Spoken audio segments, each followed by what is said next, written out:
سن 2 ہجری میں روزہ فرض ہوا۔ حضور نے 11 ہجری کو رمضان سے قبل ہی ربیع الاول شریف کے مہینے میں انتقال فرمایا۔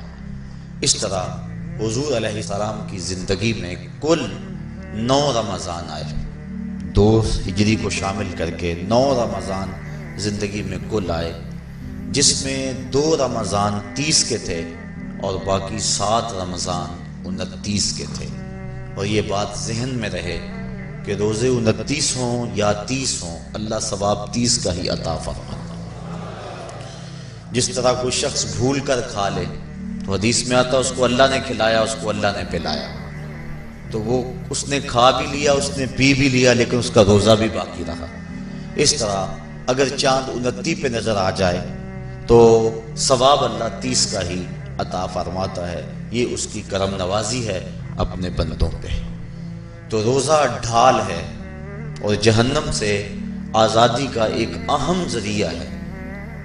روزہ اللہ اور بندے کے مابین ایک راز ہے۔ روزہ نور ہے، ضیاء اور روشنی ہے، اور آقا کریم صلی اللہ علیہ وآلہ وسلم نے روزے کی فضیلت بیان کرتے ہوئے ارشاد فرمایا کہ ہر شے کی کوئی زکوٰۃ ہوتی ہے، انسان کے جسم کی زکوٰۃ روزہ ہے۔ اگر روزہ رکھے گا تو جسم زکوٰۃ ادا کرے گا۔ جس طرح زکوٰۃ سے مال پاک ہوتا ہے، روزے سے جسم پاک ہو جاتا ہے۔ اور روزہ ویسے بھی انسان کے لیے شفا کا پیام ہے۔ فرمایا کہ سحری کھایا کرو، چونکہ سحری کے کھانے کے اندر بھی اللہ نے برکت رکھی ہے۔ تو یہ ماہ صیام اپنے دامن میں برکتیں لے کر، رحمتیں لے کر نازل ہوتا ہے۔ اس کا پہلا حصہ رحمت، درمیانی حصہ مغفرت، اور آخری حصہ جہنم سے آزادی کا مجدہ جاں فضا ہے۔ حدیث میں آتا ہے کہ اللہ نے میری امت کو رمضان المبارک کے روزے کے حوالے سے 5 چیزیں ایسی عطا کی ہیں جو اس سے قبل کسی امت کو نصیب نہیں ہوئی۔ ایک تو یہ کہ رمضان المبارک کے اندر روزہ رکھنے والے کے معدے سے جو بو نکلتی ہے، اللہ کو وہ مشک سے زیادہ محبوب ہے۔ دوسری بات کہ جب ماہ صیام آتا ہے تو شیاطین کو جکڑ دیا جاتا ہے۔ تیسری بات کہ روزے دار جب تک روزے میں رہتا ہے، فرشتے اس کے لیے مغفرت کی دعائیں کرتے رہتے ہیں۔ اور چوتھی بات، جب ماہ صیام کی آخری رات آتی ہے تو اس کے سارے گناہوں کو بخش دیا جاتا ہے اور اس کو جہنم سے آزادی کا پروانہ مل جاتا ہے۔ بلکہ ایک صحابی نے حضور سے عرض کی کہ آقا کریم، جو یہ جہنم سے آزادی کا پروانہ مومن کو ملتا ہے تو کیا یہ لیلۃ القدر کی رات ہے؟ تو آقا کریم نے فرمایا نہیں۔ جب مزدور اپنی مزدوری مکمل کرتا ہے، جب اس کی دہاڑی پوری ہو جاتی ہے تو پھر اس کو اس کا مالک کچھ دیتا ہے، تو یہ جو اس کو بخشش اور مغفرت کا مجدہ جاں فضا دیا جاتا ہے، یہ اس کی مزدوری ہے۔ اور فرمایا کہ جو لیلۃ القدر کی برکتیں اس کو حاصل ہوتی ہیں، یہ اس کے علاوہ ہیں۔ اور یہ اللہ تعالیٰ جل شانہ نے خاص کرم نوازی فرمائی بندہ مومن پر کہ اس کو یہ بابرکت رات عطا فرمائی۔ اور 5ویں فضیلت جو اس کو دی گئی، روزہ دار کو اور حضور سے قبل جو امتوں میں لوگ روزے رکھتے تھے، یہ فضیلتیں ان کو نہیں عطا کی گئی۔ جنت کو پورا ماہ مومن کے لیے آراستہ و پیراستہ کیا جاتا ہے۔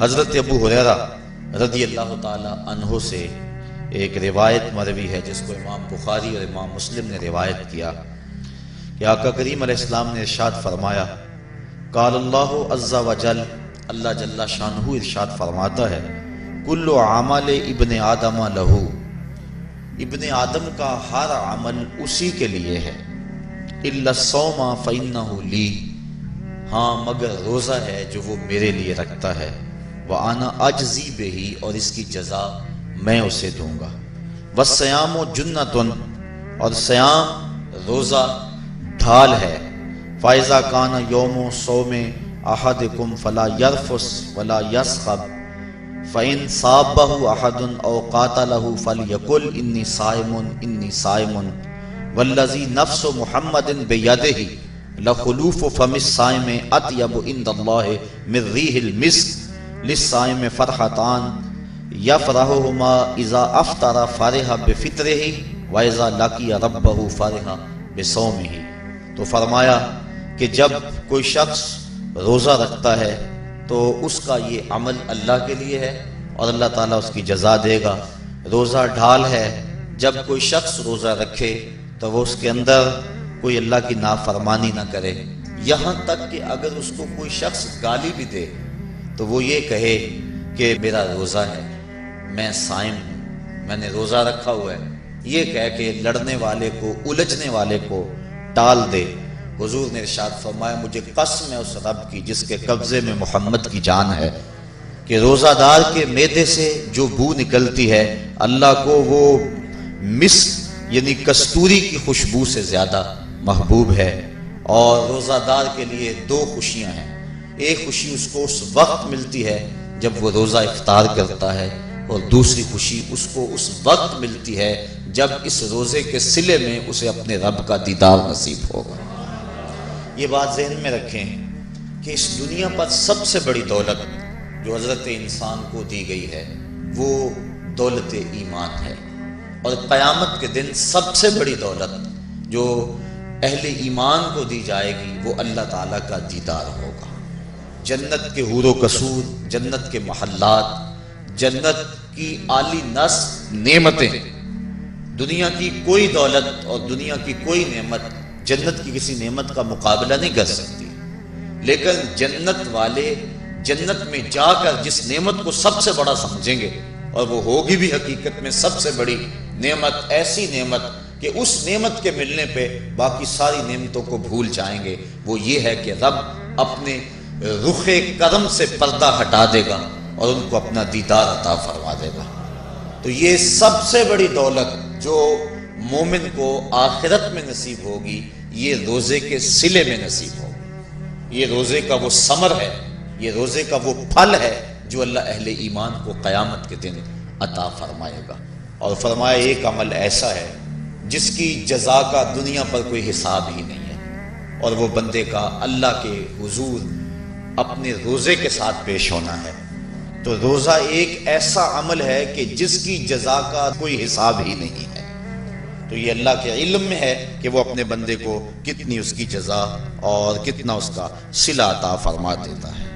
تو یہ اجر ہے نیکی کا کہ حضرت عمر فاروق رضی اللہ تعالی عنہ فرماتے ہیں کہ ایک شخص آیا جس کی گھنی سیاہ داڑھی تھی اور اس کا سفید لباس تھا، ہم میں سے اسے کوئی جانتا بھی نہیں تھا، لیکن اپنے وجود کی تر و تازگی کی وجہ سے وہ مسافر بھی دکھائی نہیں دیتا تھا، چونکہ مسافر ہوتا تو آثار سفر اس کے بدن سے ظاہر ہوتے، لگتا تھا جس طرح یہی کسی گلی سے نکل کے آیا ہے، لیکن چونکہ وہ وہاں کا رہنے والا نہیں تھا ہم میں سے اسے کوئی پہچانتا بھی نہیں تھا۔ اب وہ حضور کی خدمت میں آیا، فَأَسْنَدَ رُكْبَتَيْهِ إِلَىٰ رُكْبَتَيْهِ، اور اپنے گھٹنوں کو جوڑ کر حضور کے گھٹنوں کے ساتھ ملا کر بیٹھ گیا، اور حضور علیہ السلام سے عرض کرتا ہے کہ حضور مجھے خبر دیجئے کہ ایمان کیا ہے۔ حضور نے ارشاد فرمایا ایمان یہ ہے کہ تو اللہ پر ایمان لائے، اس کے رسول پر ایمان لائے، پچھلی کتابوں پہ ایمان لائے، اچھی بری تقدیر پہ ایمان لائے، فرشتوں پہ ایمان لائے، بتایا حضور نے۔ تو اس نے کہا صدقتا، آپ نے سچ کہا۔ کہتے ہیں ہمیں بڑا تعجب ہوا کہ خود ہی سوال کرتا ہے اور خود ہی تائید کر دیتا ہے۔ پھر کہنے لگا اسلام کیا ہے؟ تو حضور علیہ السلام نے فرمایا اسلام یہ ہے کہ تو نماز پڑھے، روزہ رکھے، حج کرے، زکوٰۃ ادا کرے، اراکین اسلام اس کو بیان کیے۔ کہنے لگا آپ نے سچ کہا۔ کہتے ہیں ہمیں پھر تعجب ہوا کہ خود ہی ایک بات کہہ رہا ہے اور خود ہی پھر اس کی تصدیق کر رہا ہے۔ کہتے ہیں پھر وہ پوچھتا ہے مل احسان، حضور احسان کیا ہے؟ تو حضور علیہ السلام نے جواباً فرمایا ان تعبد ربک کأنک تراہ، احسان یہ ہے کہ تو اللہ کی عبادت اس طرح کرے کہ گویا تو اسے دیکھ رہا ہے، اور اگر یہ کیفیت تجھے نصیب نہیں ہوتی تو کم از کم یہ کیفیت نصیب ہو جائے کہ وہ تجھے دیکھ رہا۔ تو وہ کہنے لگا ہاں آپ نے سچ کہا۔ پھر اس کے بعد اس نے قیامت کی کچھ نشانیوں کے بارے میں سوال کیا، تو حضور علیہ السلام نے جواب مرحمت فرمائے۔ جب وہ شخص اٹھ کے چلا گیا تو حضور نے فرمایا عمر جانتے تھے یہ شخص کون ہے؟ کہا اللہ و رسولہ عالم، اللہ اس کا رسول خوب جانتا ہے۔ فرمایا ھذا جبریل، یہ جبریل امین تھا اور تمہیں تمہارا سکھانے کے لیے آیا تھا۔ جبریل نے جب امت کو دین سکھایا تو سب سے پہلے یہ بات سکھائی کہ حضور کی چوکھٹ میں بیٹھنے کا ادب کیا ہے۔ دونوں گھٹنے بچھا کر وہ اس طرح حضور کی چوکھٹ میں ادب کے ساتھ بیٹھا، اور اس کے بعد حضور سے اس نے سوالات کیے۔ تو فرمایا یہ جبریل امین تھے جو تمہیں تمہارا دین سکھانے کے لیے آئے تھے۔ تو جبریل امین نے جو دین سکھایا، جو چیزیں پوچھی وہ 3 چیزیں تھیں۔ ایمان کیا ہے، اسلام کیا ہے، اور احسان کیا ہے۔ تو احسان تیسری چیز ہے جس کو ہم اپنی زبان کے اندر تصوف کہتے ہیں، جس کو ہم طریقت کا نام دیتے ہیں۔ تو اس کو درجہ احسان یا مرتبہ احسان کہا جاتا ہے، اور یہ دین کی روح ہے۔ جو لوگ طریقت کا انکار کرتے ہیں وہ دین کی روح کا انکار کرتے ہیں۔ تو حضور علیہ السلام نے جو طریقت بیان فرمائی وہ یہ تھی کہ اللہ کی عبادت تو اس طرح کرے کہ جس طرح تو اسے دیکھتا ہے۔ اگر یہ کیفیت مل جائے تو سبحان اللہ، لیکن اگر یہ کیفیت نہیں ملی تو کم از کم یہ کیفیت تو ملے کہ وہ مجھے دیکھ رہا ہے۔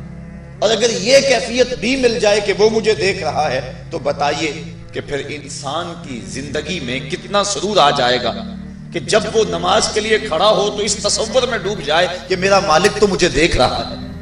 تو پھر نماز کا کتنا سرور آ جائے گا اس کو۔ اور جب وہ کوئی اور نیک عمل کر رہا ہو تو اس تصور میں ڈوب جائے کہ میرا مالک میرے اوپر نگاہ لطف فرما رہا ہے، تو پھر اس کی کیفیت کا عالم کیا ہوگا۔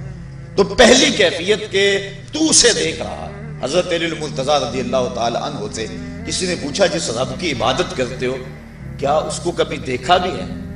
تو حضرت علی المرتضیٰ نے جواباً کہا لم اعبد ربا لم اراہ، اے صاحب کبھی کبھی کی بات کیا کرتا ہے، علی تو اتنی دیر تک سجدے سے سر ہی نہیں اٹھاتا جب تک اس کے جمال جہاں آرا سے فیض یاب نہیں ہو جاتا۔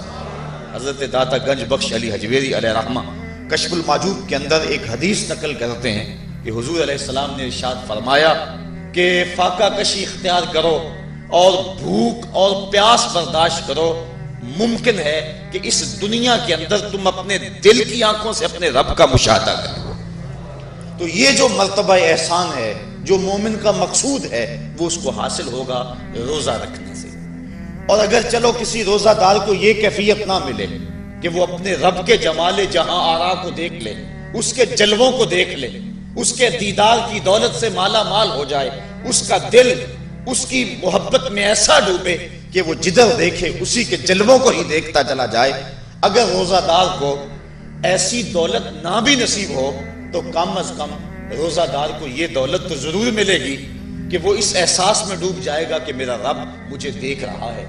گناہ گار سے گناہ گار شخص بھی کڑکتی ہوئی دوپہر میں ٹھنڈا پانی دستیاب ہونے کے باوجود ایک گھونٹ بھی حلق سے نیچے نہیں اتارتا، کیوں؟ اس لیے کہ میرا مالک تو مجھے دیکھ رہا ہے۔ تو یہ احساس اس کو آیا کہ نہ آیا؟ کاش کہ رمضان میں یہ نور جو ہم کو نصیب ہوتا ہے، یہ رمضان کا خاص نور ہے، مرتبہ احسان سے پھوٹتا ہوا یہ اجالا رمضان میں ایک گناہ گار سے گناہ گار شخص بھی حاصل کر لیتا ہے کہ وہ اس احساس میں ڈوب جاتا ہے کہ میرا مالک مجھے دیکھ رہا ہے۔ کاش کہ وہ اس کو اندر سمو لے اور اس کو دل کی ایک ایک پرت پہ رکھ لے اور اس کو سجا لے اور اس دولت کو پھر جانے نہ دے، تو پھر اس کے لیے گناہ کرنا مشکل ہی نہیں محال ہو جائے گا۔ اس احساس سے پانی نہیں پیتا کہ میرا اللہ مجھے دیکھ رہا ہے، تو کیا مجھے یہ بتاؤ کہ جب وہ دکان پہ بیٹھ کے ڈنڈی مارتا ہے کہ اللہ اس وقت نہیں دیکھتا؟ جب وہ کسی کی جیب کاٹتا ہے اللہ اس وقت نہیں دیکھتا؟ جب وہ رشوت لے رہا ہوتا ہے اللہ اس وقت نہیں دیکھتا؟ کہ اللہ تعالیٰ صرف رمضان میں دیکھتا ہے، غیر رمضان میں نہیں دیکھتا؟ تو یہ احساس کاش کہ اس کے ساتھ لگ جائے کہ میرا مالک مجھے دیکھ رہا ہے، تو پھر گناہ کرنا مشکل ہی نہیں ناممکن ہو جاتا ہے۔